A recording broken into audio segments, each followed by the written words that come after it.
Good morning बच्चों। तो जैसा कि हम लोग बात कर रहे थे, मोशन चैप्टर पढ़ रहे हैं, क्लास 9 का साइंस पढ़ रहे हैं। तो उसमें हम लोगों ने v = u+80 हम लोगों ने प्रूव करना सीखा था। अब जो है हम second equation of motion prove करना सीखेंगे, s=ut + ½ यदि आप हमारे ये पार्ट 3 है ग्राफ का, तो यदि आप पार्ट 1 और पार्ट 2 नहीं देखे हैं तो उसका लिंक जो है डिस्क्रिप्शन में दिया हुआ है। आप डिस्क्रिप्शन में जाके पहले पार्ट 1 देखेंगे, फिर पार्ट 2 देखेंगे, उसके बाद ये आप पार्ट 3 देखेंगे। ठीक है, यदि आप डायरेक्ट पार्ट 3 देख रहे हैं तो आपको हो सकता है समझ में ना, इसीलिए आप एक असेंडिंग ऑर्डर में देखेंगे। ठीक है, पार्ट 1, पार्ट 2 और पार्ट 3 इस प्रकार आप लोग को देखना है। तो चलिए आज हम क्या सीख रहे हैं, s=ut + ½ को प्रूव करना सीखेंगे। s=ut + ½ इसको क्या करना है, हम लोग को प्रूव करना है। तो चलिए ग्राफ पहले प्लॉट कर लेते हैं। ग्राफ प्लॉट कर लेते हैं। बेसिक जो है हम लोगों ने पार्ट 1 में बात किया था कि ग्राफ का।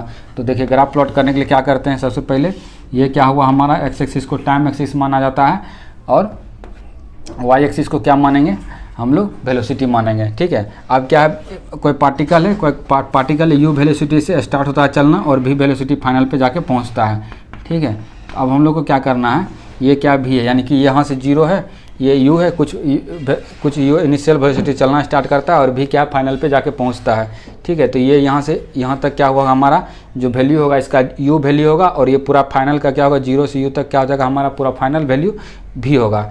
ठीक है, तो अब इसमें क्या है कि हम लोग पहला भी लेक्चर में हम लोग बात कर चुके हैं कि जो vt ग्राफ होता है, तो vt ग्राफ में जो हम लोग क्या बोला जाता है उसको, vt ग्राफ में यदि हम एरिया निकालते हैं तो vt ग्राफ के एरिया से क्या निकलता है, आप कमेंट में बताइए। हम लोग पहला वीडियो में बात कर चुके हैं, पहले लेक्चर में, कि vt ग्राफ में यदि एरिया निकाला जाता है तो एरिया में या तो डिस्टेंस निकलता है या डिस्प्लेसमेंट निकलता है। ठीक है, तो इस वाले में क्या है कि इसका क्या करना पड़ेगा, देखिए क्या निकालना, एस निकालना, एस यहाँ पे क्या है, एस डिस्टेंस है, तो यानी कि हमको क्या निकालना पड़ेगा, इसका एरिया निकालना पड़ेगा, स्लोप नहीं, स्लोप से कुछ और निकलेगा, स्लोप से एक्सेलरेशन निकलेगा। इसलिए मैं आपको बोल रहा हूँ कि क्यों पार्ट 1 आपको देखना बहुत ज़रूरी है।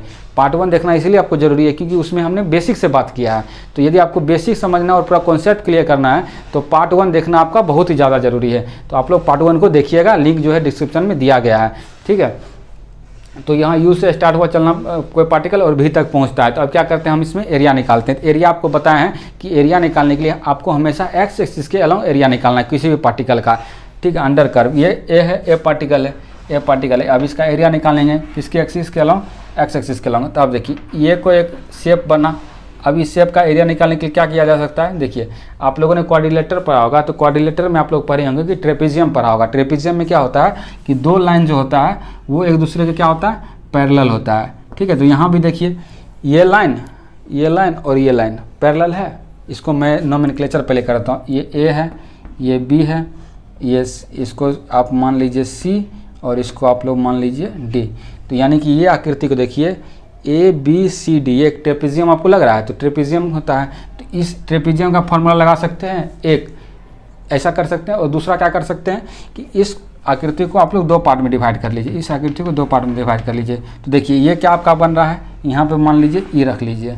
ठीक है, तो ये आपका क्या बन रहा है, एक रेक्टेंगल बन रहा है, ये एक रेक्टेंगल बन रहा है, ये वाला एरिया, और ये वाला क्या बन रहा है, एक ट्रायंगल बन रहा है। ठीक है, तो ये एक रेक्टेंगल है और ये एक ट्रायंगल है। तो यदि ये रेक्टेंगल का और ट्रायंगल का दोनों का एरिया निकाल के सम कर देंगे तो ये इस पूरे वाले का एरिया निकल जाएगा।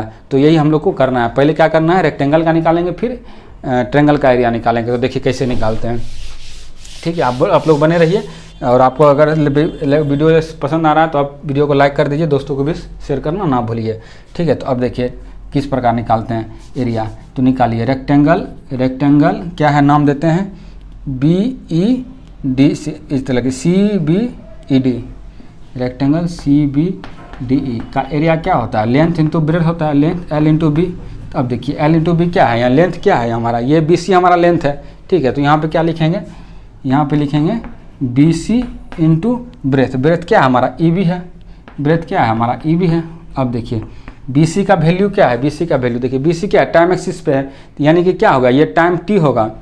ठीक है, देखिए यहाँ से स्टार्ट किया था 0 और यहाँ पे T था, कुछ फाइनल वैल्यू कुछ टाइम सेकेंड लिया T, तो यहाँ पे क्या होगा 0 से T, यानी कि BC का जो वैल्यू क्या होगा वो T होगा। BC को वैल्यू क्या लेंगे, T इंटू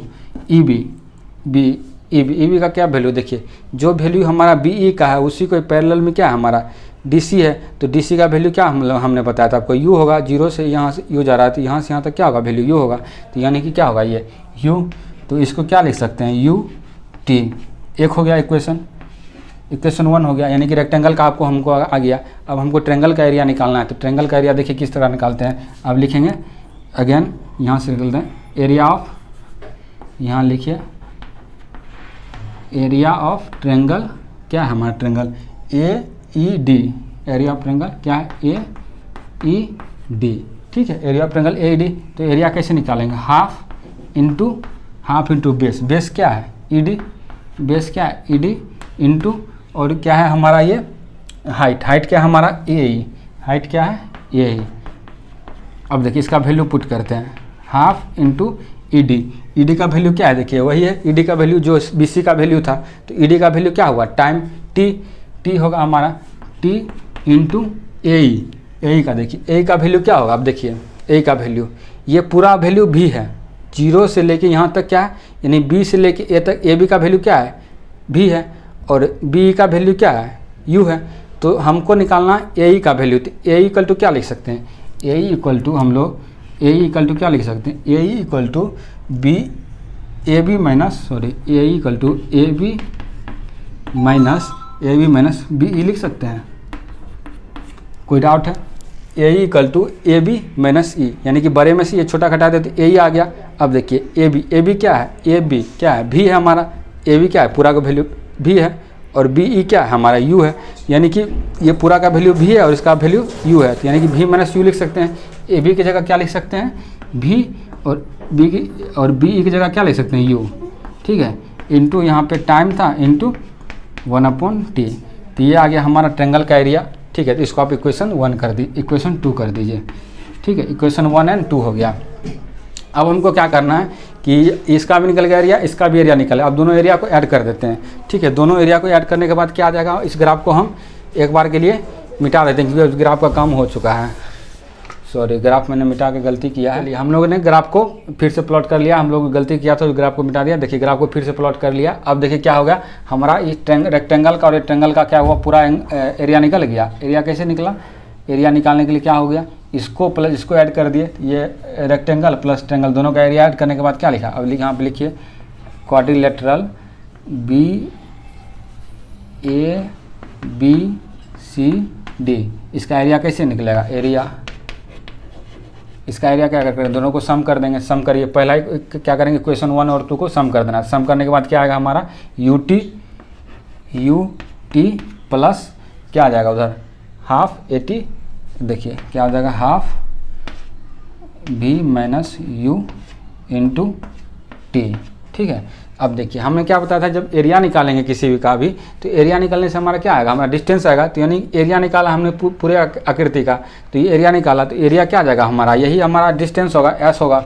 हमने बताया भी आपको पहले वीडियो में कि यही क्या आ जाएगा, एरिया क्या हो जाएगा हमारा, डिस्टेंस निकल के आता है VT ग्राफ में, ठीक है। तो S इक्वल टू कितना आया UT प्लस हाफ। अब देखिए इसको क्या करना पड़ेगा, हमको डिस्प्लेस करना पड़ेगा, क्यों, क्योंकि हमको यहाँ पे A चाहिए और यहाँ पे आ क्या आ रहा है V माइनस U आ रहा है। तो देखिए आप लोगों ने पहला इक्वेशन ऑफ मोशन पढ़ा था, उसमें क्या पढ़ा था हमने, V equal to U plus AT पढ़ा था। अब यहाँ से क्या करेंगे, V माइनस U निकाल लेंगे और यहाँ पे क्या करेंगे उसका वैल्यू रख देंगे। तो V माइनस U निकालिए, देखिए V minus U equal to AT।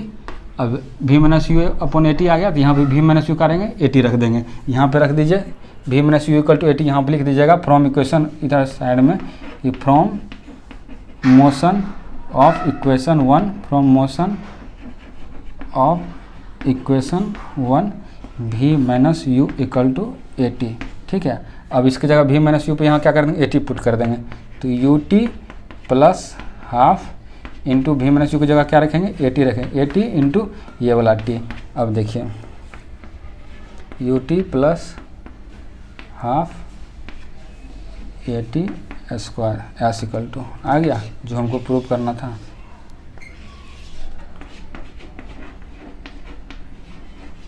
यही हमको प्रूव करना था और यही हमको प्रूव करना था ये वाला, और यही हमारा आ गया।